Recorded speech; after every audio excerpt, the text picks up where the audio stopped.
Heavenly Father, as we gather together today to celebrate the life of your beloved son, Byron, we pray for the grace to know that he is in your loving presence now, and ask you to quickly heal the loss that we experience at this time with Byron's loss. And we pray that we will continue to honor his name from this day forward.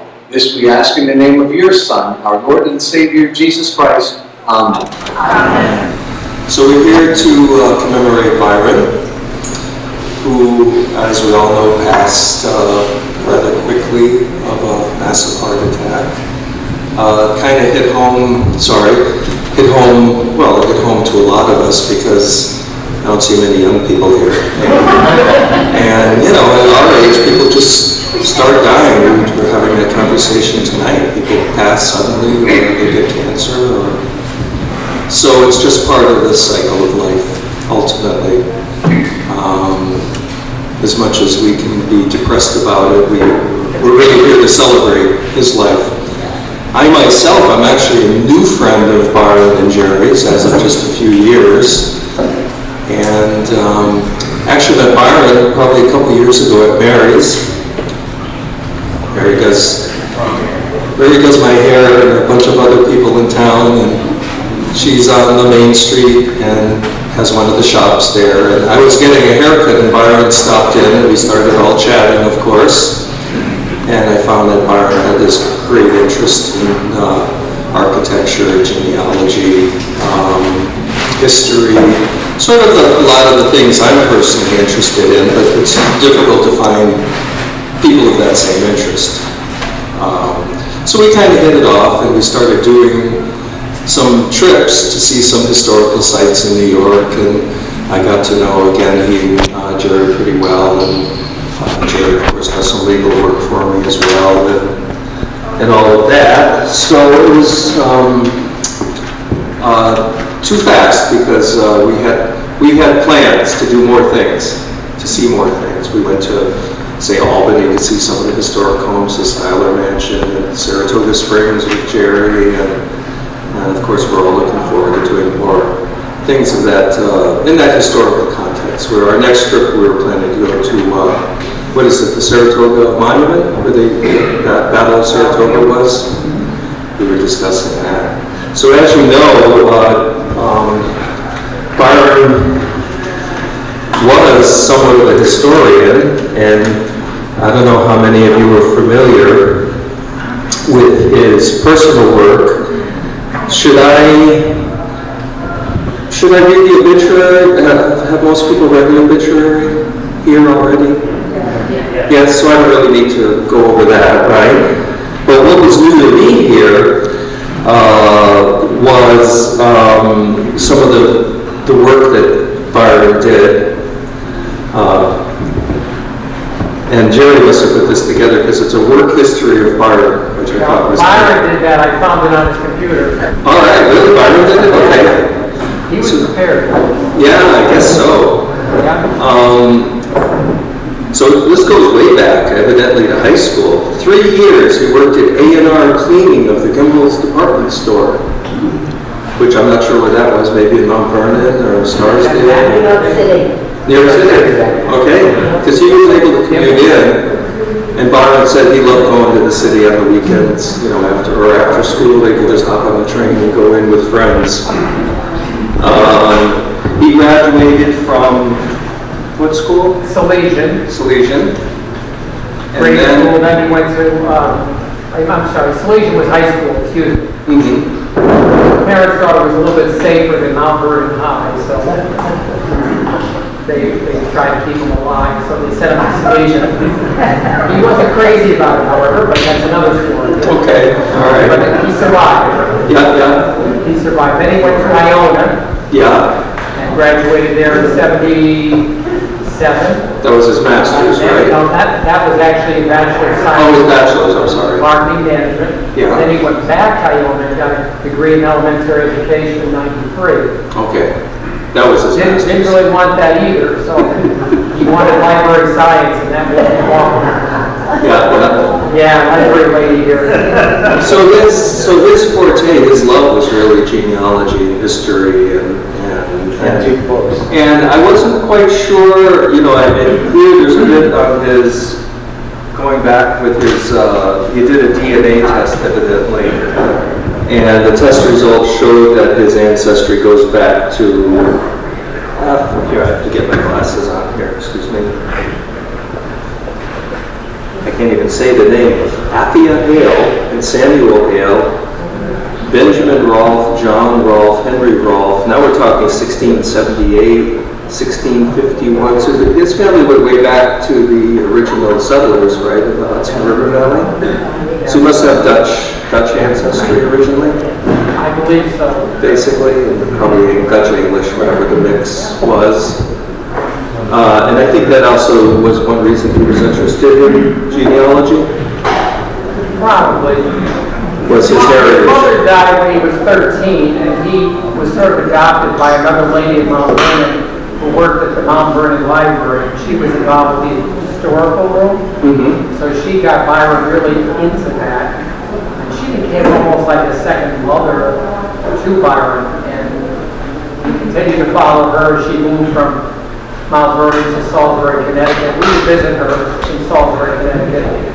But she was pleased that Byron had taken over that work, which she obviously made her life. Yeah. Good.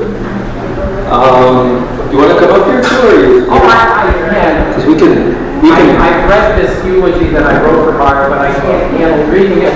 Right. I'm going to read Jerry's eulogy for Byron, and I'm going to read another fellow's eulogy as well. He had a friend down in Eastchester. All right.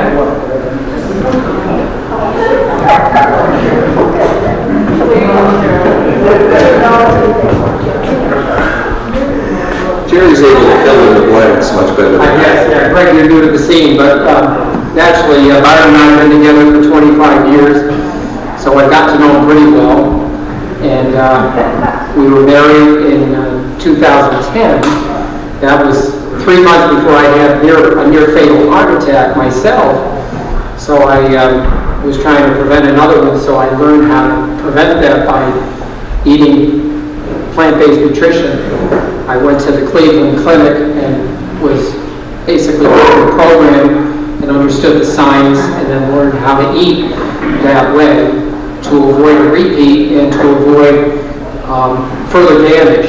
So this plant-based nutrition will actually prevent a repeat heart attack, coronary artery disease, and it will reverse damage. So I know that's part of my eulogy, but I still feel that Byron's death was preventable. I believe that because I was witness to Byron nearly dying in the roadside in Little Falls, and he actually, being in Little Falls, we took him to Little Falls Hospital, and he coded 5 times. The doctor said if he codes a 6th time, don't ask us to bring him back because he's probably suffered brain damage. So I went in to say my goodbyes. I'm sorry. And his heart started working. It started working for 3-4 hours. And so the doctor said, let's check for a brain bleed. Let's make sure he's capable of going to Cooperstown, which they said he had no brain bleed. So he went by helicopter, and then he was treated there. We had a wonderful visit the next day in Cooperstown. He was wide awake. He had a ventilator in his mouth, but he was able to communicate by nods of the head, one way or the other. And so we said our goodbyes, if you will, even though I still held out hope. And so his cardiologist, actually Dr. Hahn, did a catheterization, said he was plugged everywhere.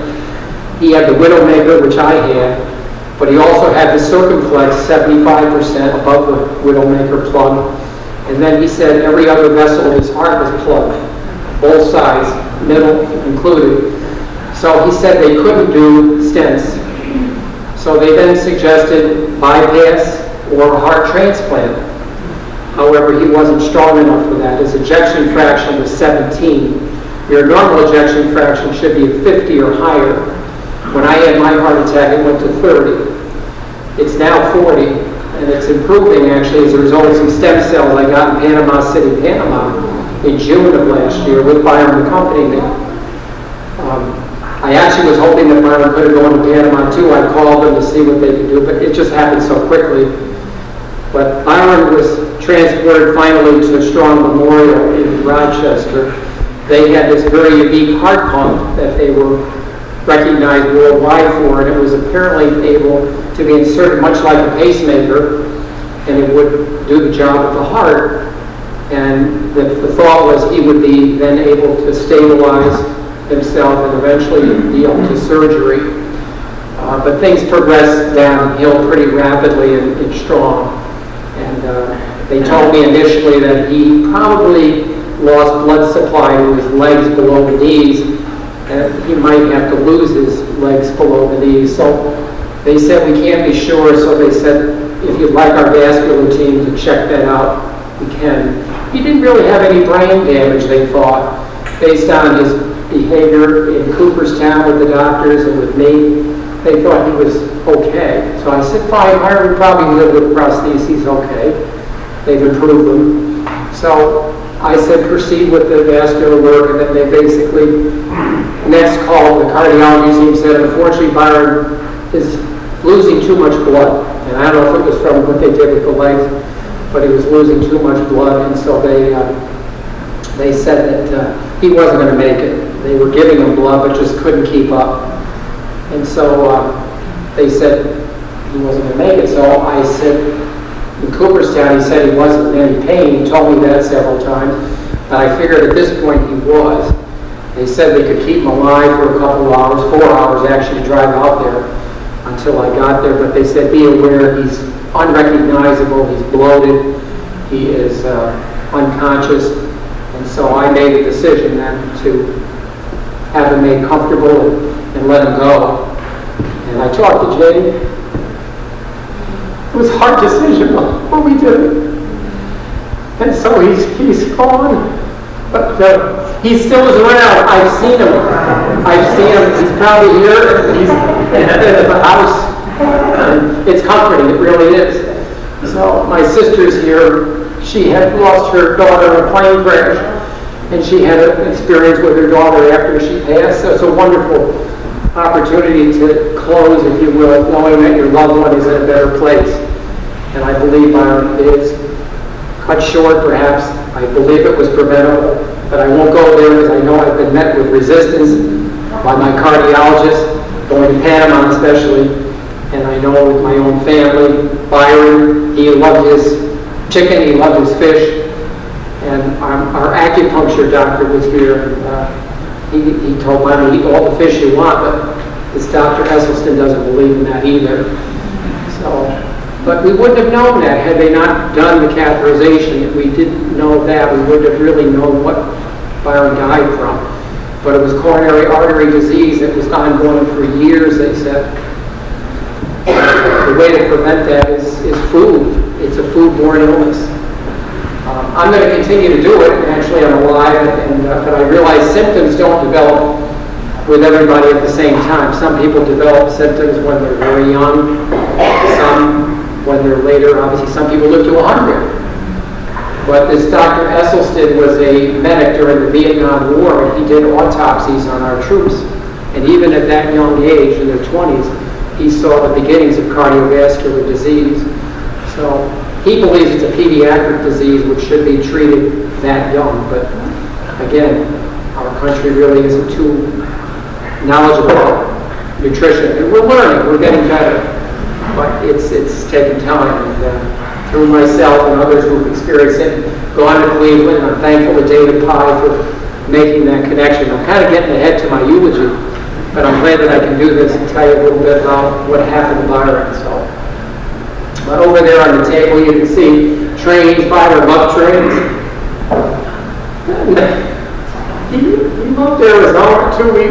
We enjoyed that very much, and he was so looking forward to the trip that we planned this December. I ended up going based on when Byron died. I did go and visited with family out there and with friends, and we had a wonderful time. I had a wonderful time. I was distracted, and I know Byron was with me, but He probably rubbed it in too much to a lot of perhaps you guys that he was going, but he missed last year because he was not vaccinated. He was afraid of flying on a plane long term, and so he didn't want to go. And he stayed home with our cat. Our cat then died Christmas Day, which Byron had to deal with. And I know the cat. Byron did everything for this cat. He wiped his, but he changed the pan every day. He fed the cat. And whose lap does the cat sit on? Mine. But Byron did say the cat was looking all over the house for me. I think he thought when I was born. So I hope he didn't die of a broken heart. I think he had some other issues, thyroid or something.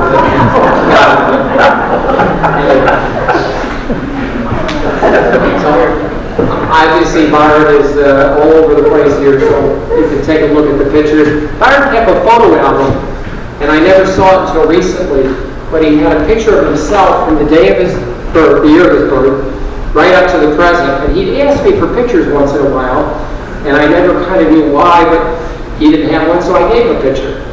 So they're in this photo album, and a lot of them are what you see over there. And then there's one picture with his friend Frank. Frank and he went to Salesian, they went to Iona. Frank actually went to Pace Law School for a brief period before he met his wife and decided that was better. So he left. But they were constant companions. They talked 3 times a week. They were on the phone.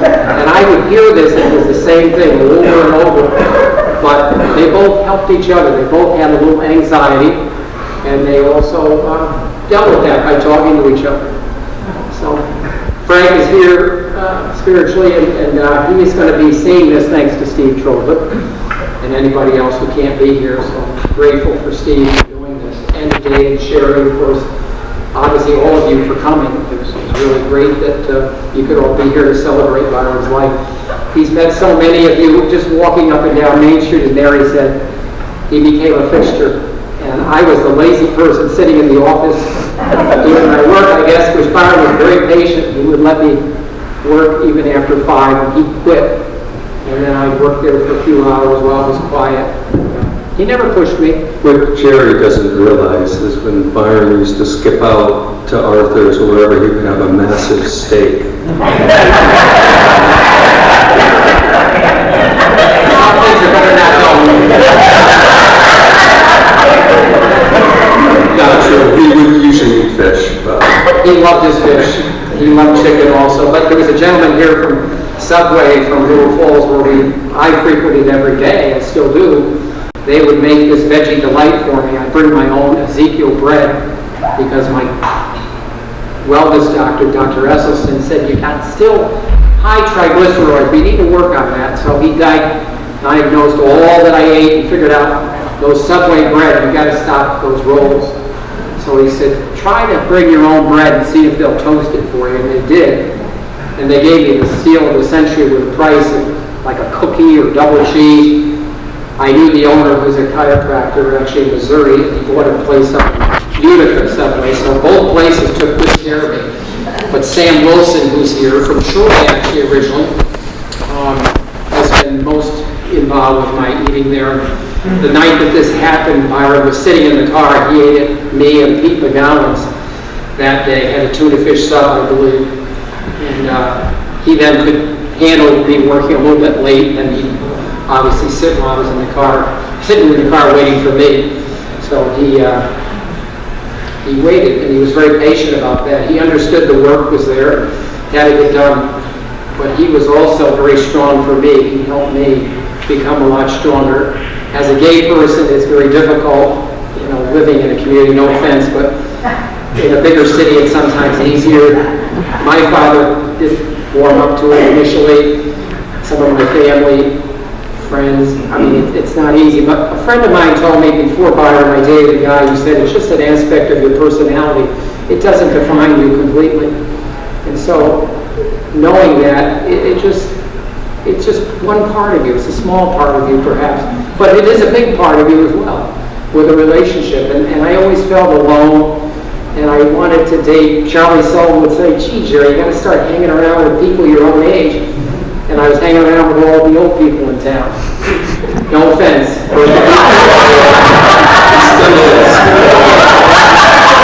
probably going to happen again. Except they're getting younger. Yeah, exactly. But Byron never thought about his sexual orientation. If you met him, you know he never appeared to be the gay person. He was never the stereotypical gay person. So he was like anybody in this room. So. I thought he was a macho weightlifter.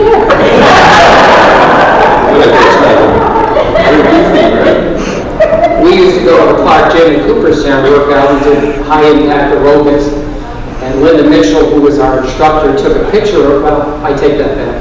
We had a picture taken of us at Luxor in Las Vegas, and we were dressed like weightlifters, bodybuilders. And so Linda actually liked this so much, and of course very few men went to her aerobics class. So she posted this in the aerobics room, and Jane Clark eventually saw it and took it down.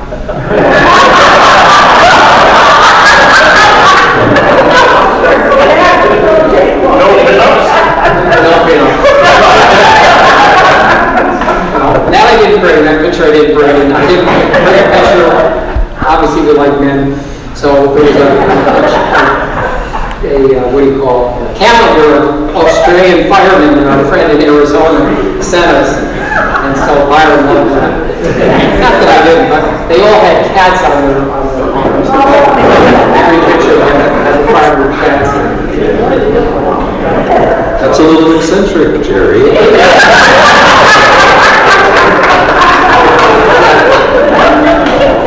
Let's see, the gay fireman with a cat on his shoulder.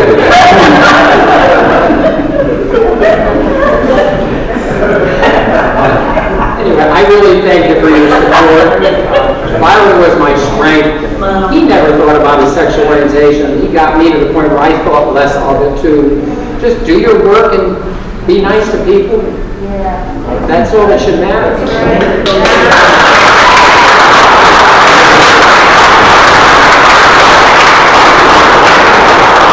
There is a eulogy I kind of told you all about. This is my eccentric attorney. I understand you're the best attorney in Dalsville. Is that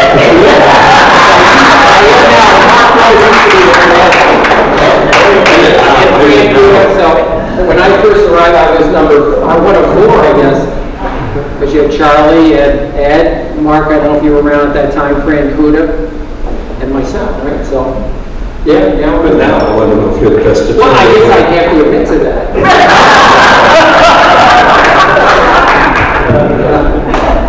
Exactly right. So, thanks for everybody coming. And I'm not trying to get rid of you, but... no, I think you are. What to do? Exactly. So I heard people were leaving, so it was time to move on. So I'll read the eulogies. I'll read Jerry's, and I'll read his friend. What was his friend's name? Frank Donovan. Frank Donovan. One of Byron's very old friends from high school. He's not here. He is not here, no. We were at their home for Thanksgiving. Coincidentally, we had never gone there for Thanksgiving. We did so much just before. Had Thanksgiving with his best friend.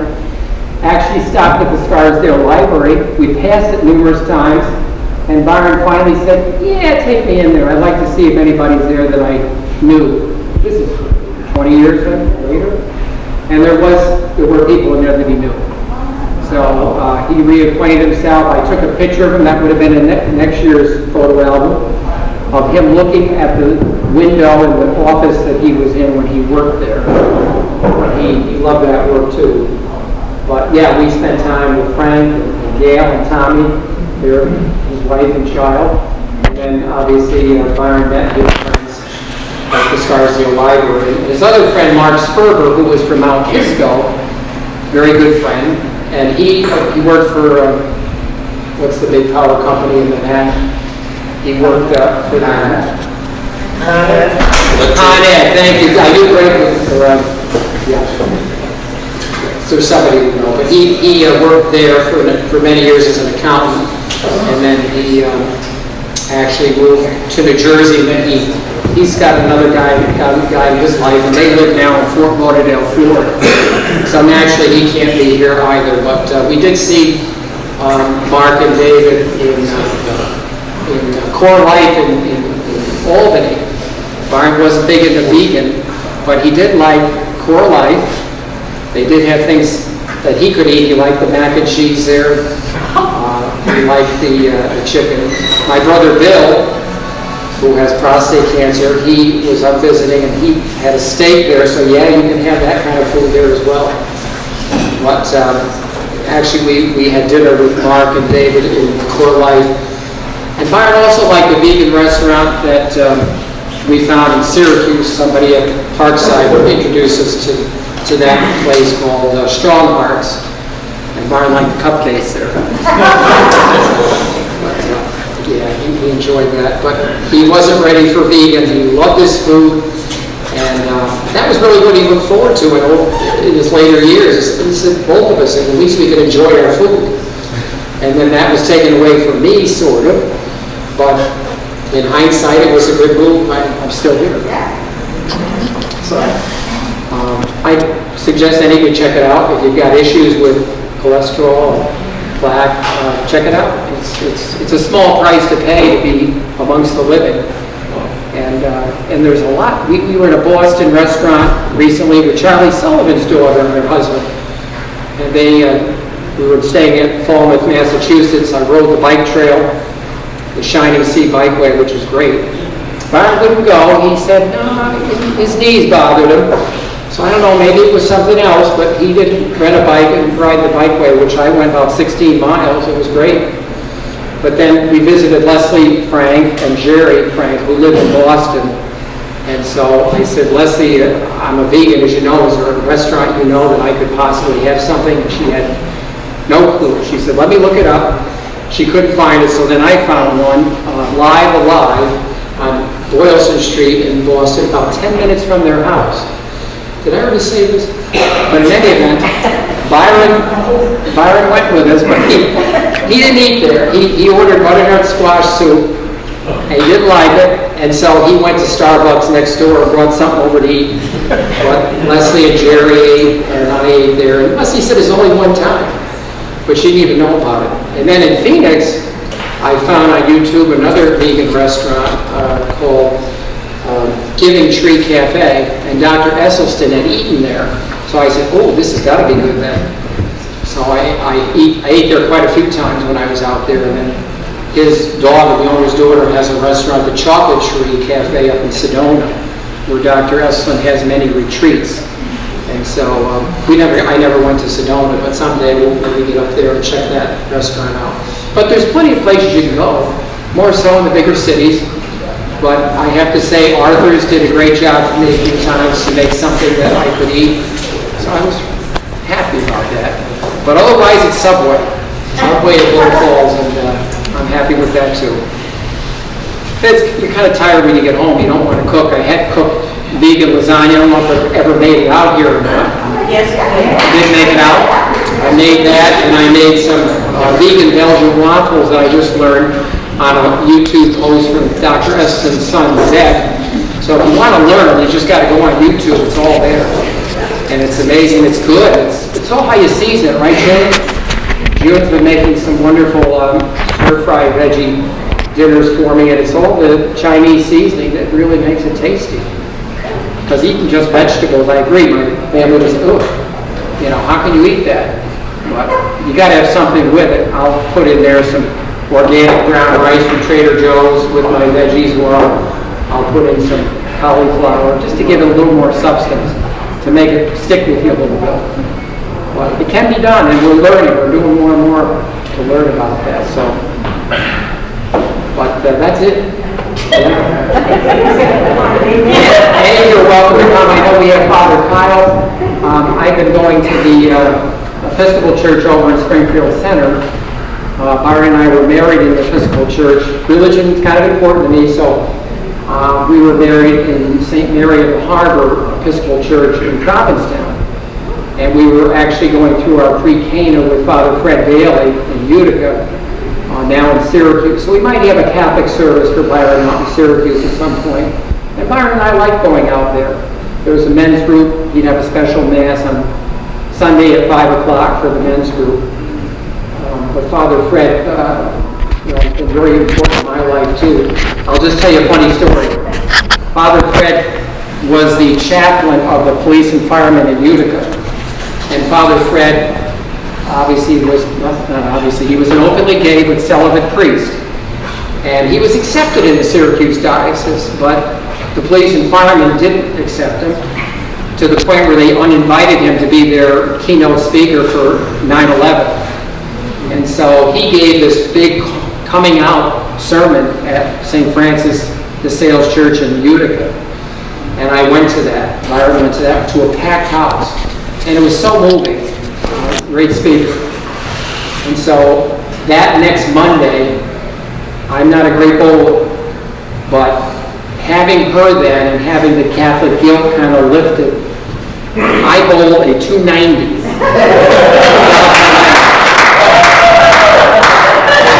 Which was not me. I woke up and I ended up with a 570 for a triple. But it was just like the weight of the world that Father Daly took away. And I'm thankful. I don't know if Doug was there that night, but I had some lucky ones, but it's kind of fun. Kyle Hagler actually got a 290 single. He got the high triple for the league that year, but I ended up high single, which was definitely not me. But it was fun. It was fun. Until I woke up. So thank you very much. I appreciate it.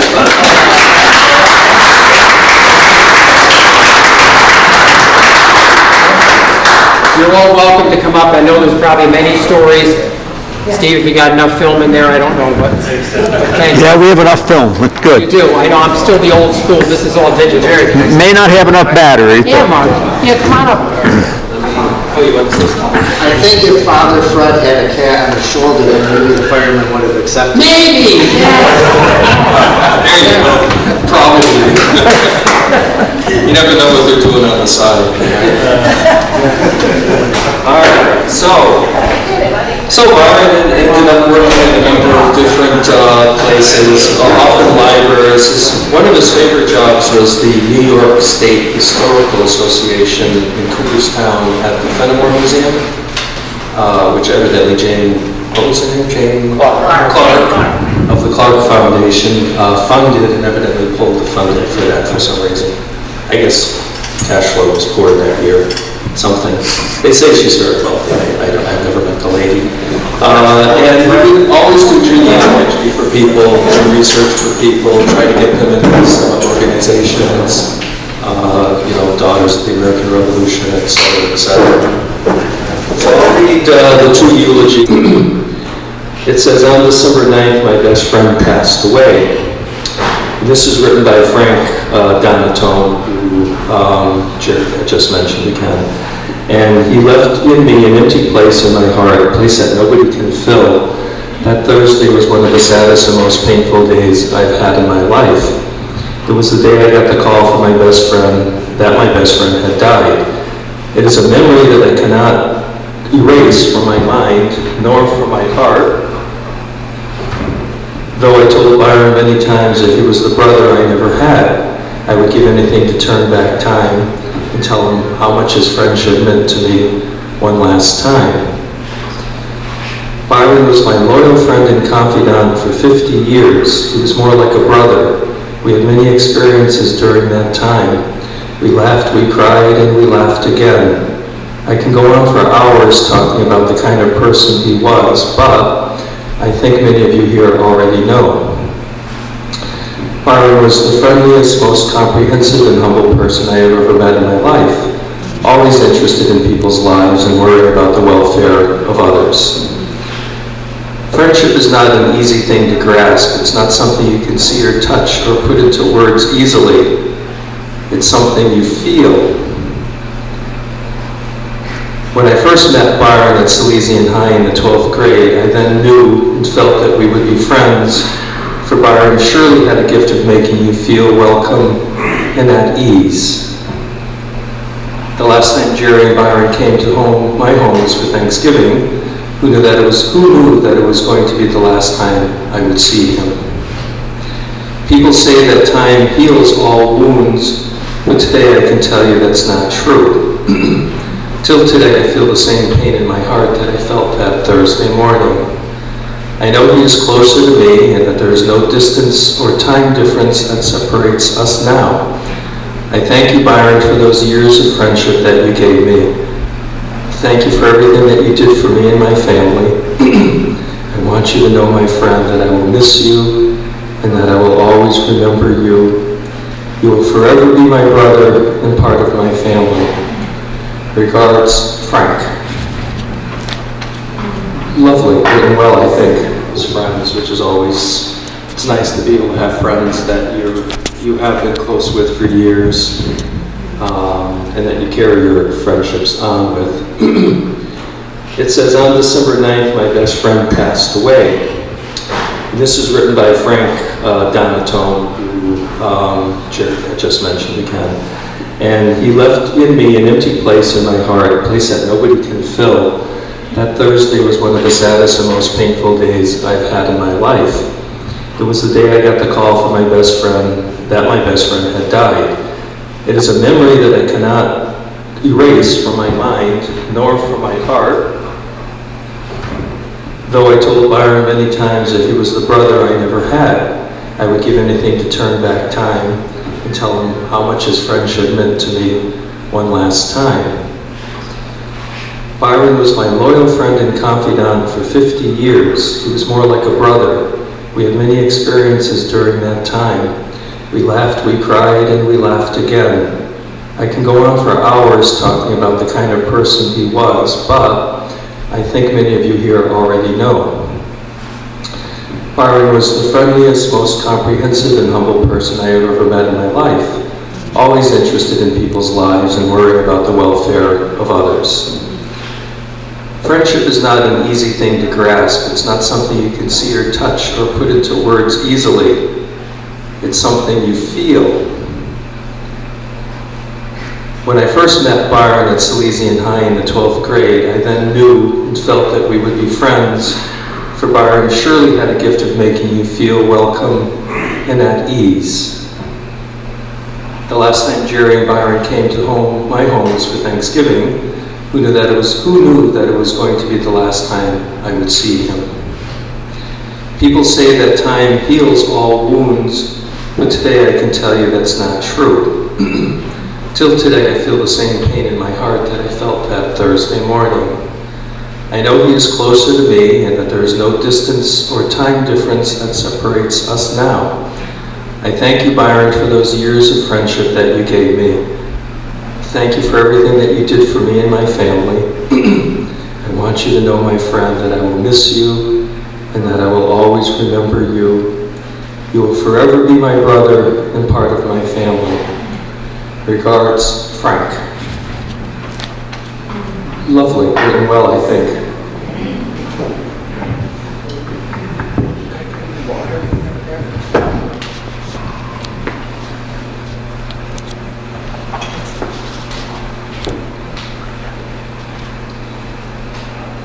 And the next eulogy is by Byron's husband, Jerry, who was just up here.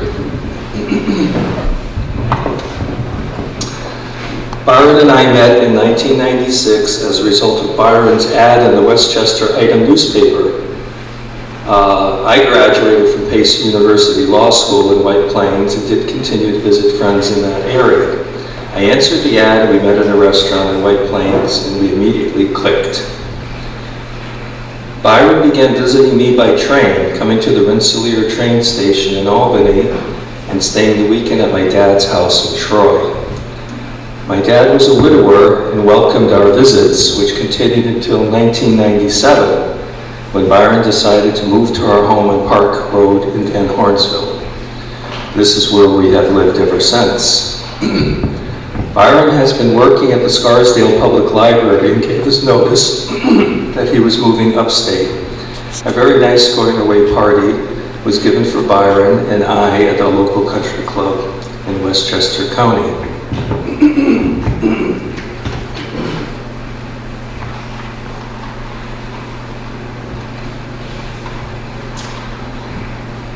Byron was originally from Mount Vernon, New York. He attended and graduated from Salesian High School, and then Iona College, receiving his degree in his BS in Marketing Management, and then continued with a master's in elementary education in 1993. Byron's real love, however, was library science, but there was no course offerings available at that time. Byron began working in 1973 for A&R Cleaning, Gimbel's department store. He was a tutor, I think this was some college, and the Palace Cleaning Bronxville Public Library, I'm not sure what that is. He was a substitute teacher in Westchester County, and he was a substitute teacher at Van Hornsville, New York, here where they live. And of course, I mentioned he was an archivist in Herkimer County, and he also worked as a teacher's aide and a substitute in various schools. Byron was not crazy about teaching and began looking for other work, and that landed him that job at the New York State Historical Association in Cooperstown. Byron really loved that type of work, but due to budgetary constraints, Byron and many other employees were terminated by Jane Clark of the Clark Foundation. Byron did lecture extensively on genealogy research, and then he came to work with Jerry as a legal assistant until his passing. And as you all know, if you called Jerry's office, it was often Byron, or Shirley, of course, who's here, who would answer. Let's see. Byron and I were married on May 27, 2010 at St. Mary of the Harbor Episcopal Church in Provincetown. Marriage did afford us with many legal rights and protections,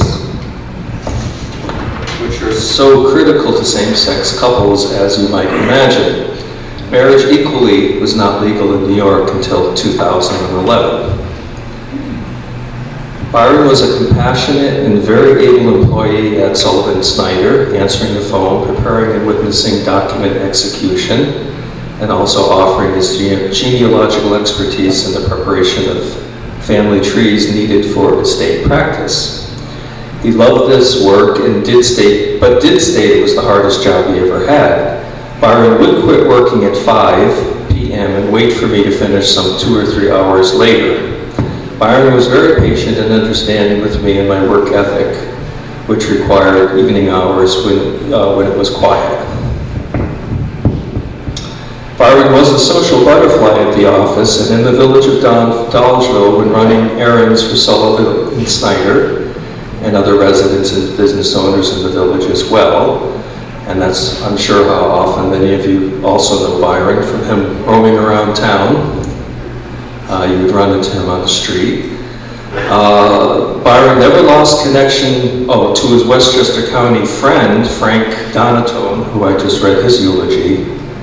Byron would talk to Frank, his so-called brother, at least 3 times a week by phone and on Facebook. Byron and Frank were close friends from grade school right through college. Byron and I just spent our first Thanksgiving with them, as Jerry just mentioned. Byron also, as I mentioned, was a genealogy consultant researching lineage for prospective new members for the Henderson chapter of the Daughters of the American Revolution, and also worked with our neighbor Jane Harriet Klump, who's also a resident of Van Hornsville, I believe their next door neighbor, and she was very appreciative of Byron's help. Through Byron's painstaking research, Jane realized many new members. He so enjoyed this hobby, he would offer to do the research for many others in the community as well. Byron loved our home in Van Hornsville, but did not enjoy at all our 9-month hiatus. This was when they were having their house jacked up and their foundation redone after a flood, I believe, 2013? Anyhow, they had to live in another house, which I guess was a bit problematic because they were basically sleeping on air mattresses. And I think the point here is Byron didn't realize how much he loved the home until he wasn't able to stay there. He did like the final project, of course.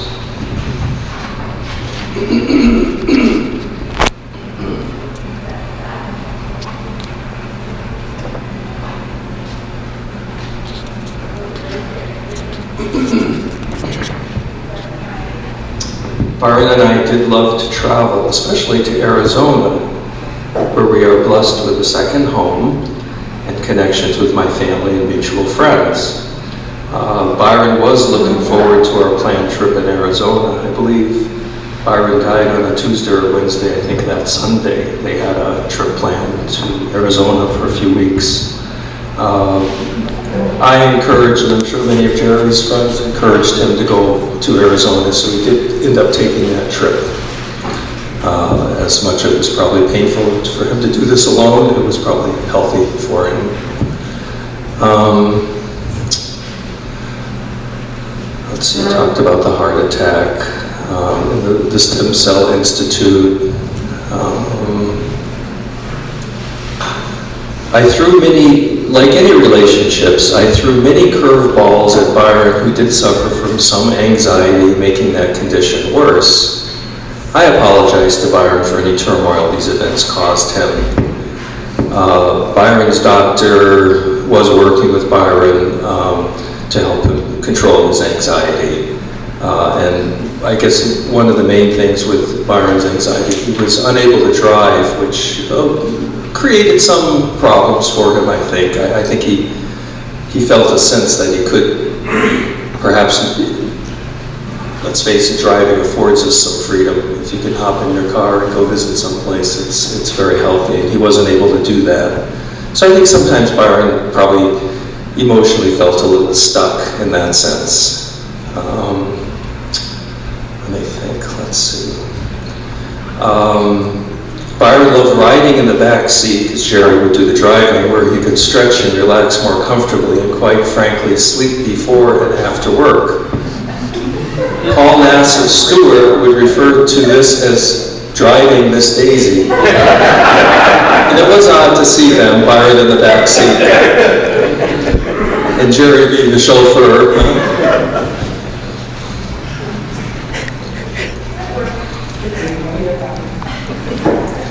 Byron did suffer a little bit from enduring some of the negative connotations from society and family pressures. Of course, being a gay couple, that does happen. We were not immune from such negativity, but it did pass when people got to know Byron. He was a very good person, and Byron proved his love for me by never quitting this relationship. We're almost done. Byron was a strong person who helped me become stronger in the process as well. Byron and I enjoyed our relationship of 25 years and the marriage of 11 years with God's help and the help of many supportive family members and friends. I believe that our mothers in heaven arranged the union, as it is so difficult to find your soulmate. While Byron and I never enjoyed retirement years together, we certainly looked forward to them. However, we did live in the present, and going to work was still the here and now. Byron, after his passing, has sent me and his friend Frank signs he is still around, which have been comforting to me and Frank. For example, Byron has locked me out of the house not once, but twice. It is a door between the basement and garage that is never locked. Byron was the keeper of the keys, so luckily our neighbor Jane held an extra key to come by to my aid. Interesting, huh? Byron also liked to have the lights on, so you can imagine my surprise when I returned home to find the garage lights on. Again, the one that Jane Clump next door liked on, and which she could see from her kitchen window, and I would generally have off. Jerry's like an old New Englander, isn't he? He reminds me of my mother. Turn the lights off, right? Penny wise, dollar foolish. That's right, that's right. It's all part of that respect and conservation, kind of that whole way of being. Let's see. Another example of Byron sort of still being around, Frank was in the process of posting a message to Byron's Facebook page on Christmas Eve saying, "Merry Christmas in Heaven." This, of course, is after Byron passed. Frank was then called away from his computer by his son, And when he returned to complete the post, the words, "Thank you," were posted in the reply to his message. These things happen. Seeing this, Frank knew Byron had a connection in heaven and asked him to say hello to Frank's mom and dad who had passed. It is a good feeling to know that he is still around, and I look forward to more signs from Byron. In closing, I want to thank the Little Falls paramedics and the ED staff at Little Falls Hospital who brought Byron back to life after coding 5 times, and then the Bassett Medical Center where Byron was flown to by helicopter, and finally the Strong Memorial Transport team and medical staff in Rochester, who of course wanted to install that heart pump, but were not able to. Byron, I will always love you. Perhaps we didn't verbalize our affection enough, but our actions did speak louder than our words. We worked hard to make it happen. Glad this came at the end. I will miss you always, but I'm glad that you and I connected at Bassett one final time on December 8th, 2021, before your transfer to Strong Memorial Hospital in Rochester.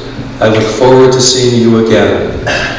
Your constant companion and frog, I guess that was Jerry's pet name. Love Jerry. We're gonna have to do a calendar. Keep frogs on their shoulder. So that's it. Story of the frog, I'll just share with you. There's a little statue of a frog over here. He was in my office and he said, "Please don't smoke, I might croak." So for whatever reason, that motivated the two of us to start referring to each other as the frog. Oh, that Frog-a-log, frog-a-lee, different versions. I would almost sing this to Byron when he came down the stairs every morning.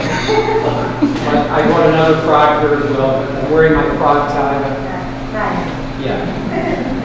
Now, does anyone else want? Shirley wants to go next. Come up to Shirley, okay. Ask myself again and again, why? Why did Byron have to die? And then I remember what someone said. God doesn't want the evil people, He wants the good. And that is what Byron was, a good, sensitive soul. He was someone I was proud to know. Not just a co-worker, he was my confidant. And there was no better friend I could ever want. Like a brother, he would give me advice. When I needed help, he wouldn't think twice. He let me vent when I was mad, and he gave me a hug when I was sad. I won't forget the talks we shared. I will never forget how much he cared. And I can't believe he is gone, but yet I know he will always be around. He will be an eagle flying low by his friend's window just to say hello. He will be the cool breeze I feel by my side, letting me know he is standing by. And though I'll miss him, I'm relieved to know he will no longer worry, he will no longer fear. He will have no pain, he will have no tears. God listened to him when he said, I really can't wait to retire. It was 5 o'clock and his work was done. It was Byron's time to lay down in heaven's cloud, listening to a song called Wildfire. It was his time to retire and just listen to Wildfire. Hi, I'm Albert Polinsky from Evanston, and I have known the two guys for quite a few years, and we've met each other in passing at various dinners and so forth. And as I've attended various funerals, eulogies, and so forth, I think it's absolutely a shame that there have been so many people that have gone before us, and you learn at functions like this all the things that they've done in their lives, the interests that they've held, genealogy, history, their work ethics, all the various things that have encapsulated their lives, and we don't know it until they're gone. And I just think that that's so sad that we have wasted and missed the untold amounts of time that we could spend with these people, and we didn't even know it. I also learned, Jerry, that this loss was due to heart disease. And I have served as the chairman of the American Heart Association in the central New York area.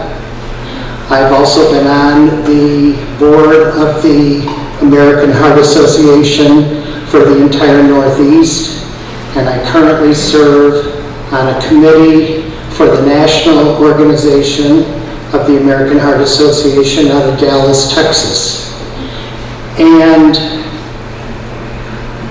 we all try to get the word out that heart disease is the #1 cause of death in the United States. And we all try to get the message out how important it is to eat healthy and to incorporate the simple sevens in our daily lives. And so anyway, I don't mean to get up here and make this something that is all about the American Heart Association, but it is just so important that we incorporate this, all that we can learn about this, into our daily lives. And I appreciate the messages that have been put forth in here. So thank you very much. I encourage everyone, all the interests that you have, hobbies that you are involved with, let people know, because I love genealogy, and I love history, and I love studying about George Washington, and I love the history of the White House, and all the Revolutionary War, and the Civil War, and everything else that has gone on before us. And I just think that that is such an important thing. And I know that we have people sitting in this room right now who have interests and live their lives, and you have no clue the interest that you could have with these people. So thank you very much. As Jerry was leaving, he asked if I would be willing to do it here today. And I said yes, and then as soon as I got home from my second parish, I started thinking, why did I say yes? And I was thinking, how do I work this into a memorial service? And all of a sudden, that Sunday afternoon, bang, it hit me like a truck. And as we've been talking a little bit about feeling Byron's presence in our lives, I have to say that struck me hard enough. It came out so far out of left field that it had to be Byron. So let me see if I can do this. And I think Jerry just wanted to see it again to try to see if he could figure it out. But when we are born an empty vessel. Some of us might be a Ming vase, some of us might be a gold box. I tend to think of myself as a lunch bag. Now, that's not putting myself down. Yeah, lunch bags are plain, but they serve a good purpose. And that sounds just like me. But anyhow, so through our lives, we are an empty vessel. And yet, at the same time, as we live our lives, what we do is we meet people, and they touch our lives. And it's our parents, and it's our brothers, and our sisters, and then as we grow up, we have friends that touch our lives as children, we have friends that touch our lives as we are moving through school and college, and things like that, and they illuminate us. They make our lives shine. And the more friends we get, the more illuminated we get. And finally, we may meet the right person and fall in love. And those are the people that truly illuminate our lives. And when we pass away, when we die, yes,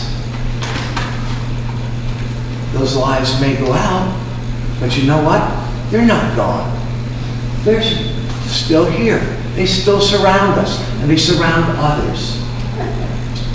And it is those lights that bring us here today. Byron's light will always shine within us. And when we move into God's spirit presence, go to heaven, whatever you want to call it, go find a higher plane of existence, our light will join with Byron, and we will continue to illuminate the lives of others.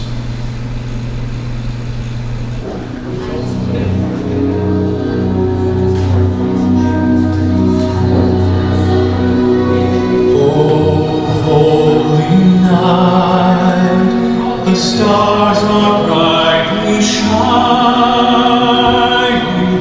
It is the night of our dear Savior's birth.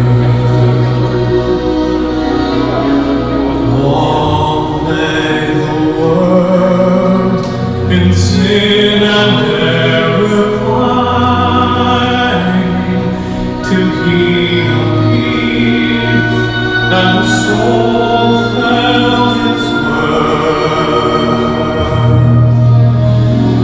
A thrill of hope, the weary world rejoices, for yonder lays a new and glorious morn.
For the slave is our brother, and in his name all oppression shall cease. Sweet hymns of joy in praise.